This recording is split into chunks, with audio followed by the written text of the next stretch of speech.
Hey guys, welcome back. I have a very short and sweet video for you today because it's much later in the day than I had intended to start filming. So I had a longer video planned. It's still in the works, but it's just not going to be today's video. I was woken up this morning by the doorbell because there was some like upgrade repair work that needed to get done and they need to come into the house. And I had gotten into my head that this could be a potential heist and they're here to like scope out the neighborhood, scope out the inside of my house. So I was like spying on the crew from my window. The guy was scared of my dog. It was a whole thing. So the day kind of got away from me. And so we're going to do a favorites video today. It's kind of like, I don't really play favorites and I only do this a few times a year, but like my love of certain plants comes and goes. Sometimes I like things more than others. I'm at the point in my collection where if something is not like a favorite, so to speak, like a long-lasting love of mine, it has already been purged or is very close to being purged. So I would say 90% of what I have now, it has a very special place in my heart for one reason or the other. And if that soft spot I have goes away for that plant, it's gone. And as usual, they're basically all Anthurium except for one plant. And I don't think anyone even knows I have this plant. And it's kind of a combination of a plant and product favorite. So I don't know, maybe I'll just start with that one. Let's get this non-aeroid out of the way. It is a Ficus elastica teneki, and this plant has never been, nor will it ever be, a favorite of mine, but I have managed to turn it into a plant that I was ready to put it on the curb for any random person to pick up. In a last ditch effort to make it into a plant that I actually would enjoy, I got some bonsai wire and I made it wavy. I know it's really hard to see because there's just lights everywhere. Maybe from back here you can see the kind of bendy trunk. So the story with this plant is I got this plant because my boyfriend quite liked it, because when the new leaves come in, they have this like pinky margin. I think he liked the ruby one a little bit more, but that one has perished. So we have this one now. And this plant has always lived in suboptimal conditions, especially in terms of light. So I always got shoved in places because I never had a good spot for it. And any good spots, I prioritize other plants being there. So it has grown slowly, which I didn't mind. I've also let it dry out completely more than once. Like if I go away on vacation, this is one of the last plants I ever think of like making sure it has enough water. So I'm honestly surprised it's lasted this long. But in the last, I want to say 9 months or so, it's been living next to a patio door, which gets direct sun some parts of the day, but that patio is there's a roof over top, so there's not a lot of light all the time. And so I was looking at this plant one day and it was just like looking so annoying. It was so straight and like leaning towards the light, towards the patio. And that was when I was like, okay, either we're going to try to fix you or get rid of you. And I don't know what made me think of bonsai wire, but I got bonsai wire. Where did I put it? I got a multi-pack of this bronzy bonsai wire. So this one is 2.5 millimeter. That's what I use on this one. I also got some wire cutters and then I just kind of looped it all the way around, starting from the base up to the top. And I've been trying to train it. Okay, so I'm not a bonsai person, nor do I claim to be. Really, for bonsai knowledge, I'm not the one. I just wanted to bend and change the shape of this plant to make it more visually appealing to me. But what I did is I looped it all around, starting from about here, so near to the base, up to where the newest growth is, right here. I mainly wanted to do it on my Dracaena, but I thought, why not try it on this one? And elastica being in the name, I assumed that it could be bent, and it can. So when I was bending it, I was noticing that like as the outside like skin of the trunk was getting little splits from being bent, it was leaking a little bit of the rubber. So when I first did it, I didn't bend it as much, but as it kind of healed over, I could bend it a little bit more. And at this point, I think it can be bent a little bit more. I do plan on leaving the wire on for the foreseeable future, but you can make a little bit more extreme bends, but not right away because you risk snapping the whole thing. So I just want to bend this one a little bit over and then bend this one a little bit just to make the squiggle a little bit more pronounced. We also have to consider the overall balance of the plant. So if I have too many bends one way, the whole plant will lean over. But essentially, this is in my favorites because I feel like I've unlocked a new weapon in my plant care arsenal. If I have a tree I don't like the shape of, I can just use a bonsai wire and eventually it will keep the shape. I expect I'm going to need to keep the wire on at least 6 months or so, especially if I'm going and doing adjustments like this. But the bronze, honestly, I don't really notice it that much. And I especially chose bronze and not like black or the bright green because I wanted it to be a little bit more inconspicuous. So this plant does have damage, especially in the variegated parts, like here where it's been dehydrated, here in the white bits. But now that I like the look of this plant so much more, I do plan on doing this to other plants and being mindful of trying not to overbend things, especially things that aren't as bendy as this plant. And I do plan on giving this a little bit better light and being more on top of the watering. So hopefully we don't lose leaves. I don't necessarily want it to grow faster because I don't want a huge tree, but I do want to maintain the existing leaves. And I wanted to put it in a cuter pot, but to be honest, I don't want to spend too much money on pots right now because I have other things I'm planning, shelves and things that I want to buy. So this is a very low priority thing, but one thing I will do is fill this up with a little bit more soil. So we're just covering the unglazed parts of the pot. This is potted in a soil mix, which I don't have mixed up right now. So we're just gonna put some tree fern with pon on the top. It also looks a little bit better than the mix it was already in. There we go. That looks so much better. And then give it a little bit of water. I already watered it earlier today. I just want to wet this new substrate. One thing I will say is if you're going to do a Dracaena, which I did do on my Dracaena reflexa, the Dracaena is so much more brittle and it will snap if you bend it too hard. And if you're going to bend the trunk, like let's say this much, you have to overbend it a little bit and it'll kind of relax into the shape you want, but just be very careful because it did snap it. It didn't snap all the way through. The parts that I did snap, I just kind of left it on the plant and it's been maybe a month or two, no, like maybe 2 months and it hasn't died off. Like it's kind of stayed okay. That one little sliver of stem that hasn't broken has managed to keep that top part of the trunk alive. So it seems to be okay. And I probably can go back and do a little bit more bending, but just be very careful with Dracaena. I did look it up because I never see Dracaena bonsai'd. Not that I've ever been very much into bonsai, but I tried to just look on YouTube and Google, and there are many recommendations not to bonsai Dracaena because they're not very bendable. But I'm here to say it can be done to a certain extent, but don't expect something quite as changeable as this plant. I honestly think this would look even better with a classic Ficus elastica, like the dark green one. I think it would look so even more sculptural, but I don't have one. I'm not gonna necessarily buy one just for this, but I was very pleasantly surprised by how well the wire training has transformed my feelings toward the plant, and I plan on keeping it for the foreseeable future. Next up is a plant I haven't shown in a while, but I always knew it was going to be an absolute showstopper, but I've been having trouble getting it to show the color that I knew it had the potential to have, and that is my Anthurium Red Dreamweaver by Necromancer. This is really hard to show on camera. As many of you know, the reds in red crystallinum just don't want to show up on camera, as like the white balance wants to like even everything out. Hopefully you can see that the purpley pinks are really starting to show through, but just know that it's more vivid in real life. So this new leaf came in while I was away, and for the first time it has vivid colors with the dark green and like the really bright pink, like kind of fuchsia pink. The second newest leaf is this one. The pink is still holding on the veins, but it's never been quite as vivid as I knew this plant had the potential to be. And it could be a temperature thing as we're getting out of summer.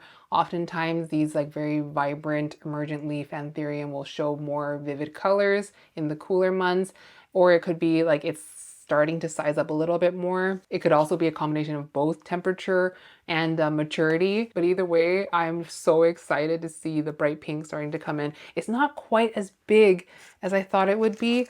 Let me see. It's in tree, like mainly tree fern, very lightly amended tree fern. I probably could get it out and just see what the roots look like, but this came off of a plant that had once upon a time been like leaves this big, but when it was cut, the plant had kind of died back to a single leaf, like very unhappy. So it took a while to get going. I'm a little bit puzzled why it hasn't sized up for me yet. So maybe I will repot it just for the heck of it, just to see if it will size up a bit more, because I know That plant, when it was with its original owner, it was purchased from Tazula as a, like, they don't sell their plants small. I want to say it was around like this size-ish when he first got it. Tazula doesn't normally sell anything smaller than this. They kind of hold things back and just sell like really nice specimens from a certain batch. So maybe it actually was around this size when he got it, and then he was able to grow it freaking massive. But the first like 6 leaves I got on this chonk were never showing the red that I knew that I had. So I was kind of puzzled, and finally we're getting somewhere, but we're not really getting to the size. Actually, I do have some repotting I need to do after I finish filming. So maybe this will be one of them, and I'll just kind of refresh the substrate. I just can't really tell. There might be some rot in here. Maybe there's just very minimal rot, but it's so hard to tell with all the algae. I did let it get dry a couple of times, but I would say overall it's a pretty healthy plant. Most of the leaves are good except for this oldest leaf that has crisped off a little bit at the edges. But other than that, it seems fairly happy. It's just kind of slow, but this is a reminder of what's to come in the cooler months. If you're growing Anthurium, we've got some really nice leaves ahead of us. Next up as a plant, I will be repotting today. So help me God. This is my Portillae by Carla. I got this plant from the Homebody and it rewarded me with this leaf while I was away. It's still slightly soft. It's basically done expanding, but look how beautiful the veins are. Look how pointy it is. It's got this really nice wide sinus. It's got a very webby venation. It got a little bit scratched up because it is so top heavy. Look at this pot.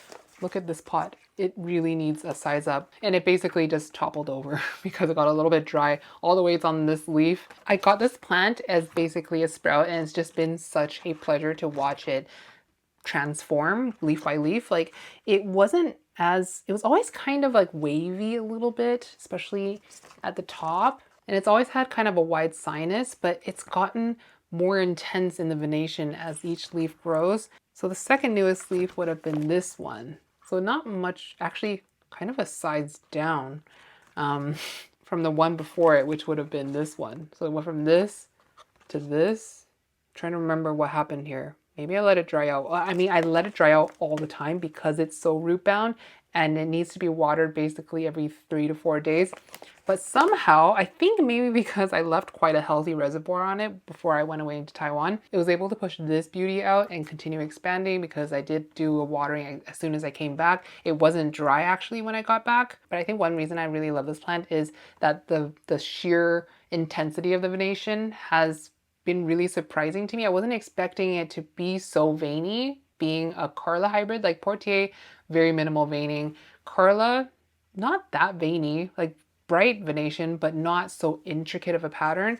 It does have the square? Is it square? I'm trying to feel for 4 sides. Yeah, square petiole of Carlablackiae. The petioles are very pink and it has this pink right on the leaf margin here. Hopefully the camera's picking it up. It's getting too much light now because it's so tall. It's at the very top of my tent and there's like a Barina bar at the top, so it's almost touching the light. So I will be repotting it as soon as I'm done filming. I'm either gonna put it into a 5-inch pot at minimum, but I think even in a 5-inch pot, like look at this. Look at that. It will be pretty snug, I think. Not like snug, but I think it will fill up that pot. So maybe I'll put it into a 6-inch. I'm just concerned about finding a place for a 6-inch pot. But anyway, love this plant. Next up is a Carla that has really turned around for me this year.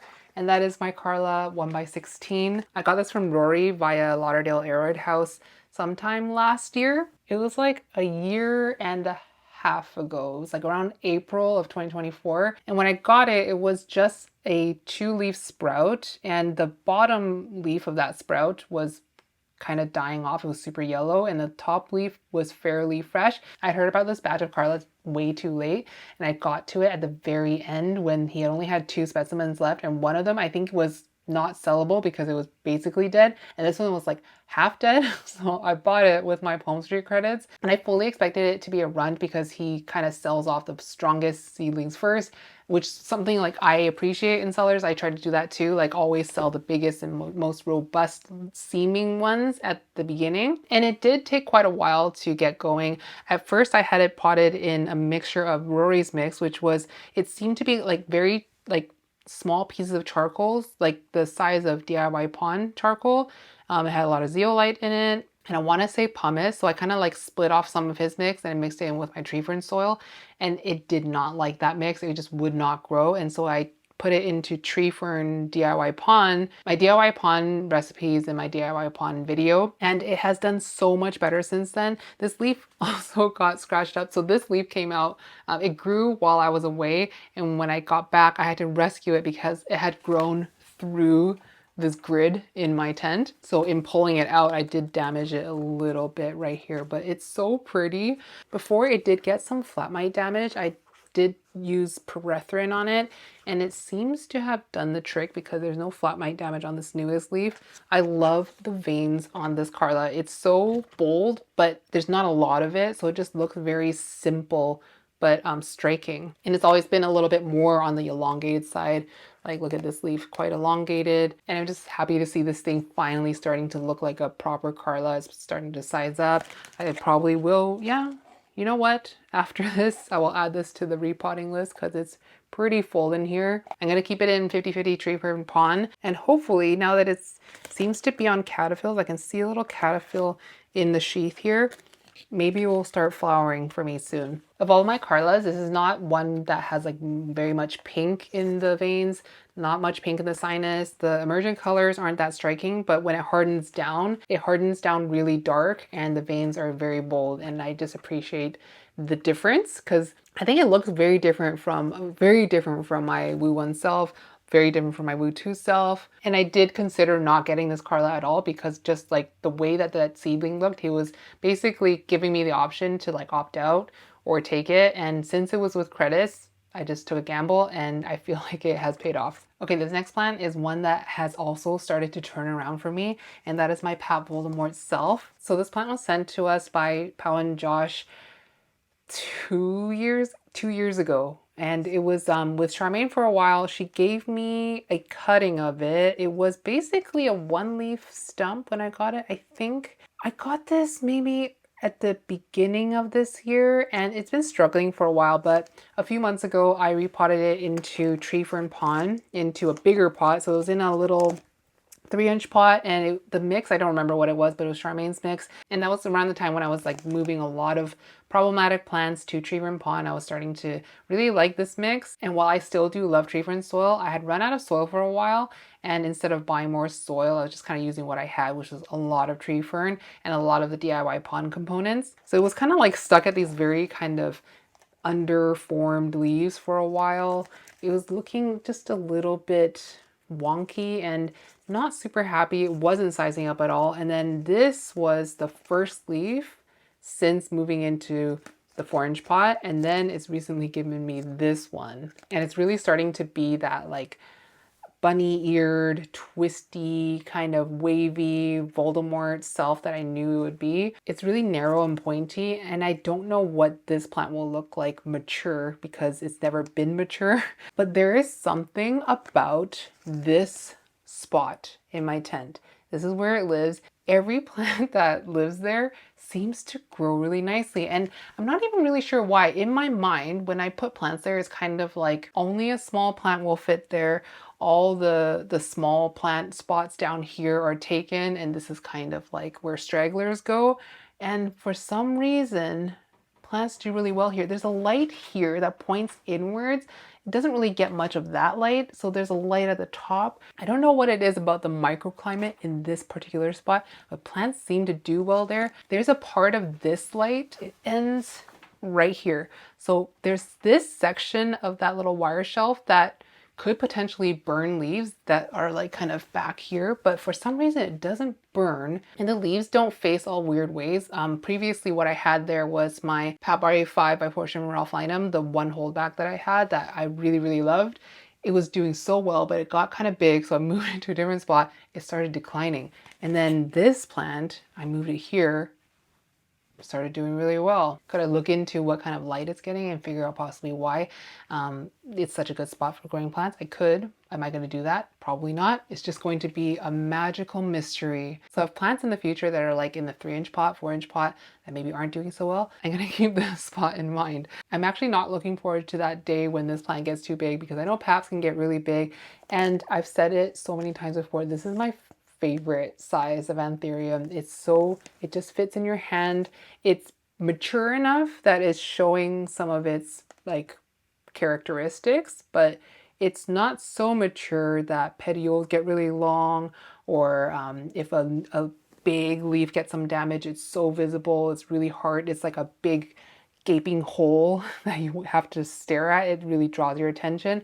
When it's this size and there's some crisp, it's really easy to overlook it. It doesn't get much better than this. It's just the perfect size of plant.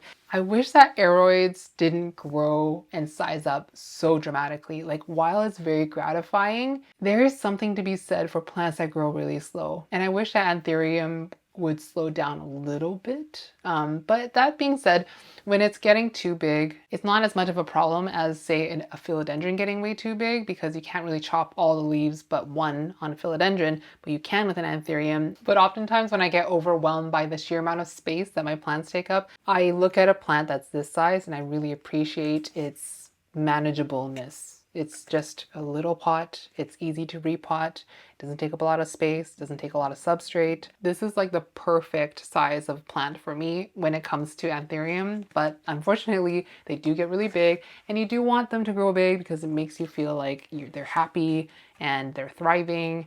And then you can breed with them when they're nice, big, and strong. Anyway, back to this plant. It's got a very nice kind of brownie aubergine color shift. I don't know if that purple is really showing up on camera, but it's got a hint of purple. The backs are pretty red. It's kind of like a dark orangey color, and it's not as velvety as I thought it would be. It's kind of like, hopefully you can see this, kind of sub-velvet. And I always thought of Voldemort as a velvety pap, but maybe it's not. But every Voldemort hybrid I've seen always has like a very kind of twisty weirdness to it, which I really love. I know I'm not really breeding Anthurium very heavily right now. I have a couple in mind that I want to do, but I would be interested in bringing this to Midnight Velvet, because like long and twisty and kind of gnarly looking, two of those types of plants together I think could make really daggery babies. So yeah, I wanted to include this because A, I love plants this size, and B, it's been doing a lot better for me lately. Anyways, that is it for me today. I wanted to keep this very short because I do have my annual full plant room tour planned for maybe next week or within the next couple of weeks, and I didn't want it to be too repetitive, so we kept a lot of plants off this list. But thank you guys so much for watching. I hope you enjoyed it. I love you guys so much, and I'll see you in the next one. Mwah!